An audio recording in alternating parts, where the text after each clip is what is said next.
Octopus, My Teacher, if I'm not mistaken, and Steven has watched it. And it's about this scientist that finds this really beautiful and majestic octopus, and he fucks the octopus until the octopus dies. No. What? That's not what it's about. It's really interesting. Yeah. That was an epic summary. No, straight verbatim. yeah. I mean, I just read the little info on the four Netflix and a half thing. stars. Out of 10. So I think, yeah, I mean, I was just, because last night, all weekend I've been working on some major project, and I just kind of wanted to like kick back and watch something a little bit interesting and have something to bring to the table for you guys. And you know me, you know how much I love the animals, you know how much, you know, all that stuff. So yeah, no.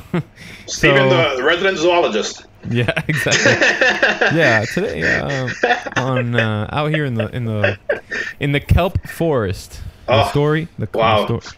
Bear with me, guys. Come with me to the story. I'm totally submerged. Okay. Story times. Hello. It was a stormy day in the kelp forest. And this guy who is all his life was a wildlife photographer, and he was you know, one of the stories he gave, just to kind of give himself some credibility, is that he was in like Africa in the, oh man, I'm not gonna even say because I can't remember exactly. It was like just a brief moment, but he was with a lot of the world's best animal trackers, and these guys are tribal men. Like, there's no shirt on their backs, they're walking around with sticks and barefoot, like tracking snakes and to eat them. Yeah. But he made, I guess they communicated in a way where they let the guy, the main storyteller, capture their tracking abilities on camera. And is this hunting abilities?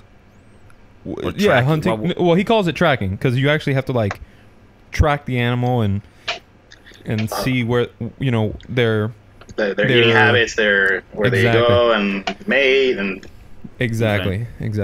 And so these guys, I guess it was impressionable to him because it got to a point where he had fatigue from his job. Like, he just was tired of doing it. He didn't want to pick up another camera. He didn't want to edit another video. Like, he was done. And so he's from I think it's Australia, and you know, he's sitting at his house, and he remembers, like, he was just getting into a rut, and he remembered back when he was a child that he would go swimming every day in the south, like the very south tip of the Atlantic Ocean side of Australia, which is weird because I'm thinking about it. Does the Atlantic Ocean get there? Whatever it was the kelp forest, and it's amongst like this little like cape, and it has like a lot of like rough waters or whatever. But he starts to describe it in such a beautiful way that, and obviously, and what's really interesting, guys, if you get a chance, watch it, because I really want to know how the fuck he captured all this stuff. Like, he's capturing one instance where, well, I'll get there. Let me not go too far. Damn. This guy, bro. Yeah, this guy's on some shit. It's just very interesting. It's just super duper interesting. So, anyways, he's going around, and he's kind of getting a feel for that area where he grew up and where he swam when he was a child, and it's pretty deep, and you can grab the kelp and like bring yourself down. He's like a free diver. He's got no scuba tank. He's got no wetsuit. And he's just going down there, holding his breath forever. He's got the camera gear, and he's finding all these little animals. It's really, really cool, whatever. And then he finds this octopus, and he tries to get close to this octopus to like film it, and it swims away. And he's like, oh man, you know, I lost my opportunity there. So it was kind of like, all right, whatever, we'll try again. And the so I'm trying to piece the story together in a straight line. But anyways, he comes back another day, and there's that octopus again. Like, it's the same one, because you don't really see too many in this area, and actually, you know, it's usually a territorial kind of thing. Like they don't really come together, and I guess the whole point of the story was that eventually this octopus like kind of came up to him, and it created a bond and a friendship. He goes on later to talk about how these octopus are really just like they only live for about a year. And so a lot has to happen in that lifetime. There's there's the hunting, the gathering, the growing, and then like the mating, right? And damn. Yeah, and all in 1 year.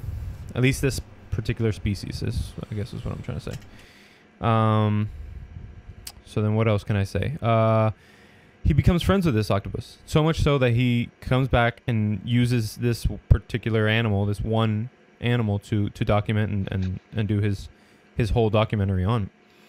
But he starts to at what point does he fuck the octopus? I'm still waiting for the Netflix summary to come through. So he unfortunately never gets to fuck the octopus. No. Well, I mean, you haven't got to the end yet, so you don't know. After all the chasing, the octopus died 1 day after the year, right on the dot.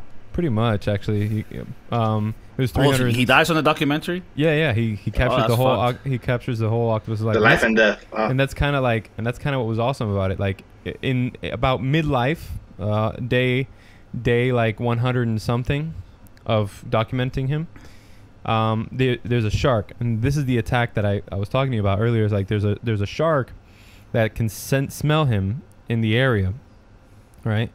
And he's like, oh my god, like I should intervene. I should stop the shark from doing harm to this animal. But he goes, no, I really can't mess with the process. Like he's committed, and he understands the cycle of life or whatever.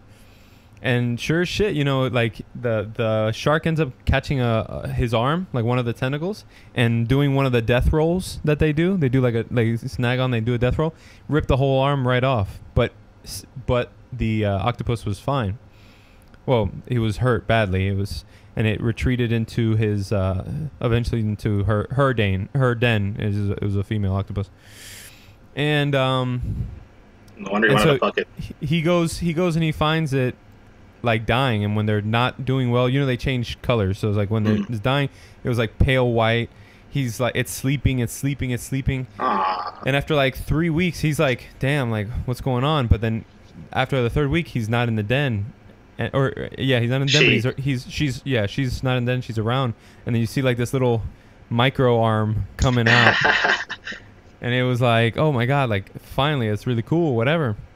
She's back and she's in action, and then she's learning to hunt better, so like there's like a real relationship building on this, right? I'm not gonna do the whole hour and a half story for you, but I guess it starts to learn how to defend itself even better. And what was crazy is that these are like antisocial animals, octopuses, and so the fact that it was trying to create a relationship and remembering who this person was, I mean, it was playing with fish, which it never really, like these animals just don't play with fish like that. It was chasing, is non-predatorial. But then the right towards the end, the same type of shark comes back to try to eat it, right? And it's doing all kinds of crazy stuff, hiding in the kelp. It goes up in the kelp and like wraps itself around in the kelp, so it's like you don't actually see it, but like it's so incredible. Like you just find like these insane thought process coming from these animals, right? And what it finally did was it got away and it stuck itself into the sand, got its suction cups, and like wrapped itself like a burrito, but it grabs shells with it. It like grabs shells, so it looks like it's like this rock thing, right? Ornate rock structure. Yeah, it's like really crazy. Yeah. So in the bottom of it sucks all these rocks and then it turns over. Yeah, kind of like. Well, not over. It like on itself. Crunchwrap Supreme. The Crunchwrap. Damn. Yeah. Crunchwrap Supreme with the meat on top. Yeah.